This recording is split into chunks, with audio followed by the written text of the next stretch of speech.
Mheshimiwa Rais, Mheshimiwa First Lady, viongozi wa kanisa na wenzangu na wananchi, chamge. Bwana asifiwe. Your Excellency, nikiwa hapa nimeona vile ulifika, niliona sura yako na sura ya hao watu. Ile upendo iko inaendelea hapa ni ya juu sana.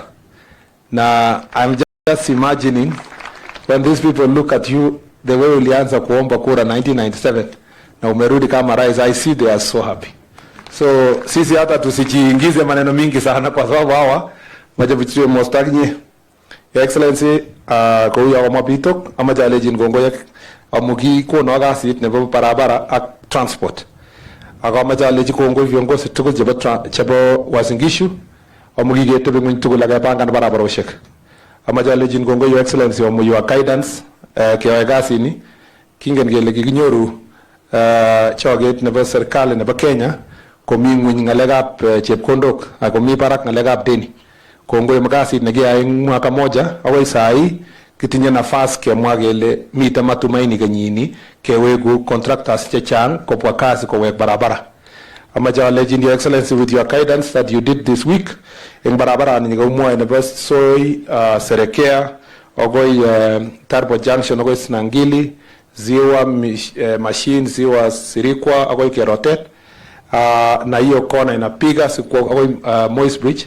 Your Excellency, the contractor nganda huyo mjumbe anatembea polepole kokage change something small we say site on Monday sikotar the first part nebo Soi Serekea alafu the other week 2-3 weeks uko mbele kowek kakaga 13 kilometers to 54 kesu kumeni amaja ashua mheshimiwa ile mewendika hii barabara itaisha way before your elections.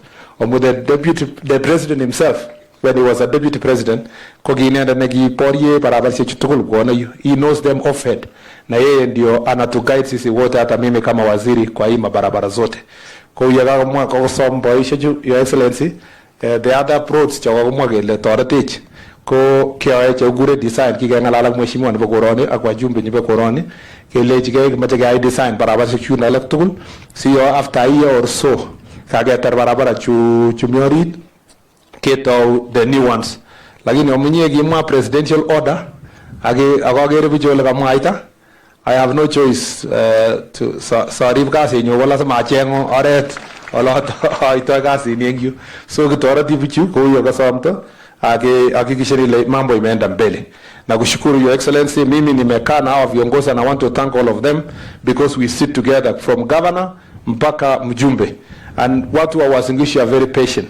They are not noisy. They understand where you are. They understand you are the president, and they also understand where we are as cabinet secretaries. But I have had meetings, many meetings with them, and we are going to make sure that our roads are successful. Majale jabika Uasin Gishu ni tarudi na mheshimiwa mjumbe hapa sinyage amemu ngoroni amwa ngalek ja mangalek chorani ngalek amijebo getu mama ja mangalek ja. Asanteni sana na Mungu awabariki. Thank you. Thank you very much, Mheshimiwa Murkomen, waziri nenyo na oratunwek. Amejagur my colleague governor jirani nenyo.